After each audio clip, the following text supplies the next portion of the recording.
खडी वाहतूक हे सोलापूर ते इलिगल आहे, ह्याला कुठल्या प्रकारची परमिशन नाही. तरी तुळजापूर नाक्यावरून पोलीस लोक चिरीमिरी गुन्हे गाड्या सोडतात. असे इथं आमच्यासारख्या गोरगरीब लोकांना प्राणाला मुकावं लागतंय. त्यामुळे सगळ्यात पहिला तिथल्या अधिकाऱ्यांना सस्पेंड करा, नंतर हे खडी कुठनं भरली त्याचा परवाना निलंबित करा, हा लिगल एक इलिगल हे चौकशी करा, आणि नंतर मग ह्या ड्रायव्हरवरती आणि मालकावरती गुन्हा दाखल करा, मनुष्यबळाचा गुन्हा दाखल करा. मनुष्यबळाचा साधा सुद्धा गुन्हा नाही. जे ऍक्सिडेंट झाले कुणाचं झालंय? एक मुलगीचा झालेला ऍक्सिडेंट आहे. वर्षाची आहे. काय झालं तिला? कुठं दुखापत झाली? तिला ना पायाला मांडीवर दुखापत झाली, चांगलं टायर गेलं, तिथे रक्त आहे. तिथं बघून काय इथं दिसतंच. आणि सगळ्यात पहिला त्या गाडी मारून ड्रायव्हरकडे लायसन आहे का तुम्ही सगळं चौकशी करा.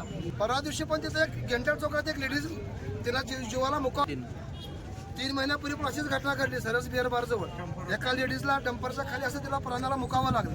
जड वाहतूकला मुळात परवानगी सोलापुरात नाही आहे, गाड्याला परवानगीच नाही. ही गाडी आता सोलापुरात कसा आम्हाला प्रश्न पडलाय.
तुम्हारे पास